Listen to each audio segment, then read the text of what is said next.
কুমিল্লার দেবিদ্বারে এলজিডির সড়ক নির্মাণে নিম্নমানের সামগ্রী দিয়ে কার্পেটিং করায় কাজ বন্ধ করে দিয়েছেন জাতীয় নাগরিক পার্টির মুখ্য সংগঠক হাসনাত আব্দুল্লাহ। সোমবার বিকেলে ঘটনাস্থল উপজেলার আব্দুল্লাপুর বুড়িরপাড় সড়কে গিয়ে নিজ হাতে কার্পেটিং তুলে প্রতিবাদ করে কাজ বন্ধ করে দেন। জানা গেছে 2018 সালে রসুলপুর ইউনিয়নের আব্দুল্লাপুর থেকে সুবিল ইউনিয়নের বুড়িরপাড় বাজার পর্যন্ত প্রায় 2 কিলোমিটার সড়কের কাজ পায় আওয়ামী লীগের নেতার ঠিকাদারি প্রতিষ্ঠান মেসার্স আর্থান and estate international co limited. এই কাজের তৎকালীন প্রাক্কলন ব্যয় ধরা হয়েছিল প্রায় 2.25 কোটি টাকা। বর্তমান বাজার মূল্যে কাজটি করতে ঠিকাদারি আপত্তি করলেও চাপের মুখে কার্পেটিংয়ের কাজ শুরু করে। সড়কটি উপজেলা সদরের সুবিল ফাতেহাবাদ রসুলপুর ইউনিয়নের প্রায় 20 গ্রামের মানুষের যোগাযোগের অন্যতম সড়ক। দীর্ঘদিন কাজটি সম্পূর্ণ না করায় জনদুর্ভোগ ছিল সীমাহীন।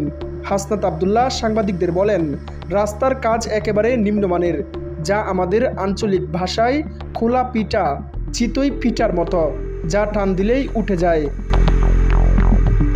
সরকারের অর্থ অপচয় ছাড়া কিছুই নয়। অনিয়মের অভিযোগের পরিপ্রেক্ষিতে সরেজমিনে এসে অনিয়মের প্রমাণ পেয়ে রাস্তা কাজ বন্ধ করে দেন।